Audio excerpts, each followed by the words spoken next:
So 2012 Dodge Avenger.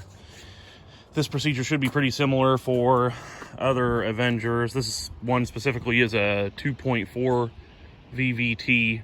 So the reason for refilling this power steering is I ran over a piece of couch running down the highway, and I had to replace my power steering cooler, which is a pretty easy procedure. It's just that steel tube up there with these two hoses going to it that go up for the pump.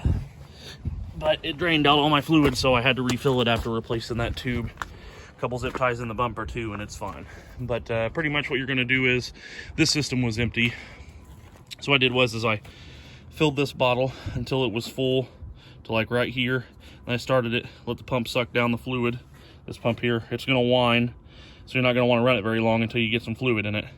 But you'll start it, it'll suck the fluid down, and then you'll shut it off. Then you come up here and you'll fill this back up again, and then you'll start it, and it should suck it down.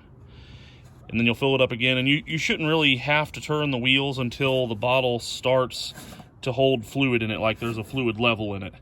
And then when there's a fluid level in it, when you shut it off, then you can start worrying about turning the wheels and tires, because then you're going to work on getting the air out of the system, but it's going to have enough fluid in it to not cause any damage to the pump.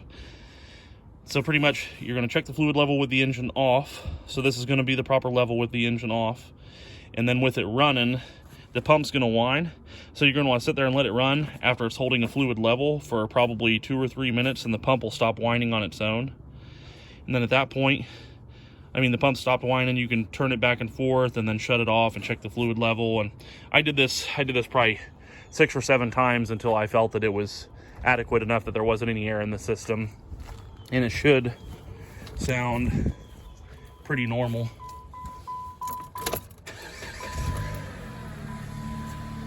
So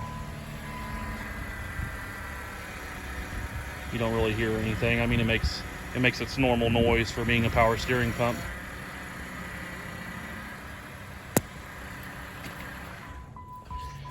But that's pretty much it. The fluid I used, you don't have to. I use this Lucas power steering fluid with conditioners. I got it from Walmart. It's not very expensive.